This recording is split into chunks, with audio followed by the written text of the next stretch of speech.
Question bête, mais Rome a son apogée. À quoi ça pouvait bien ressembler? Est-ce qu'on doit se figurer des rues couvertes de marbre, des fontaines en abondance et des statues dorées? Ou au contraire, était-elle plus proche d'un Paris médiéval, bruyante, chaotique et sale à cause du trop grand nombre d'habitants?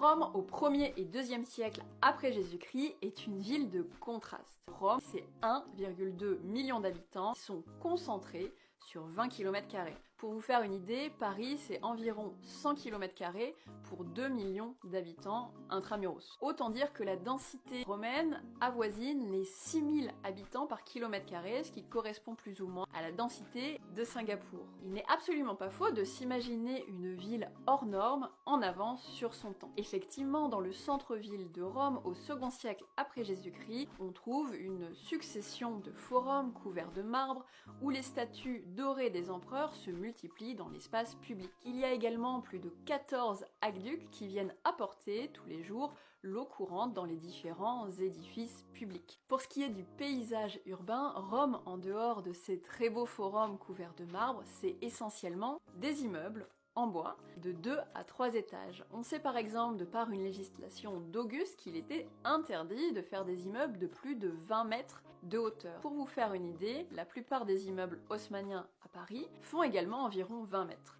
On peut donc s'imaginer une marée d'immeubles avec des petites rues étroites dans lesquelles venaient se tasser des milliers de Romains.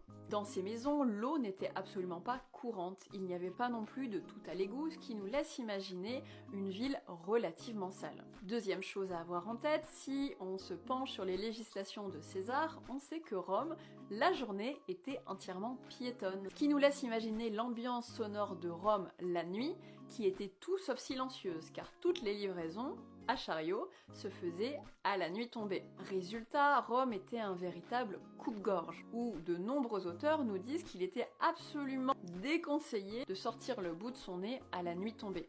Il n'y a absolument aucun éclairage public dans les rues de la capitale romaine. Résultat, si vous vouliez sortir, il fallait avoir l'argent de payer des porte-torches pour pouvoir circuler un peu plus en sécurité.